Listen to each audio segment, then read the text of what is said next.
الذي خلق الموت والحياة ليبلوكم أيكم أحسن عملا وهو العزيز الغفور. Allah lah yang menciptakan kehidupan dan kematian untuk menguji kalian, untuk melihat siapa yang paling bagus amalnya di antara kalian. Jadi kehidupan dan kematian memanglah ujian.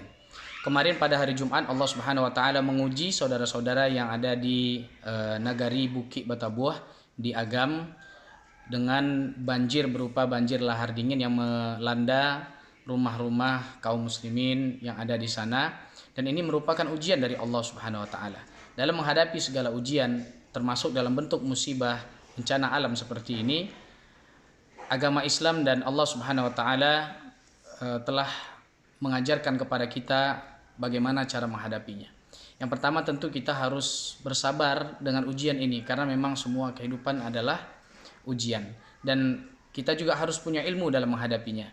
Di antaranya adalah kita mengetahui bahwa segala musibah yang diturunkan oleh Allah Subhanahu wa taala itu tentu bukan tanpa sebab. Bisa jadi sebabnya para ulama menyebutkan ada beberapa, di antaranya yang pertama adalah sebagai teguran. Mungkin ada di antara kita yang melakukan maksiat, kemudian maksiat ini tidak diistighfari, dan orang yang mengetahui maksiat ini terjadi tidak berusaha untuk mencegahnya. Kemudian Allah Subhanahu wa taala turunkan teguran ini. Ini yang pertama. Atau yang kedua, Allah Subhanahu wa taala ingin angkat derajat hambanya.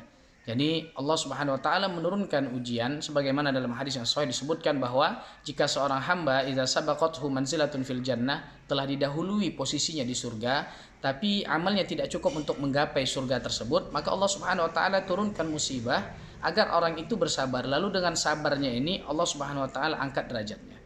Jadi kami selaku orang yang berada di luar kawasan yang tidak turut merasakan ditimpa musibah tersebut, kami selalu berhusnudzon bahwa orang-orang yang ditimpa musibah ini adalah semoga sebagai bentuk pengangkatan derajat di sisi Allah Subhanahu wa taala di surga kelak.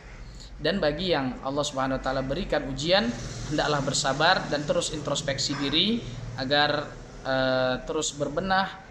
Mungkin ini bisa jadi teguran, tapi mungkin juga ini adalah sebagai pengangkat derajat bagi orang-orang yang soleh di tempat tersebut. Kemudian ada satu doa yang diajarkan oleh Nabi SAW ketika ditimpa musibah seperti ini. Tentu rumah kita jadi mungkin rusak atau hancur, atau tanah-tanah kita dan pertanian kita jadi rusak. Maka ada satu doa yang diajarkan oleh Nabi SAW, yang doa ini sering kita sampaikan. Bahwa Nabi SAW bersabda sebagaimana riwayat Ummu Salamah, bahwa Nabi SAW mengatakan, jika seseorang ditimpa suatu musibah, kehilangan atau bencana, maka hendaklah dia mengatakan inna lillahi wa inna ilaihi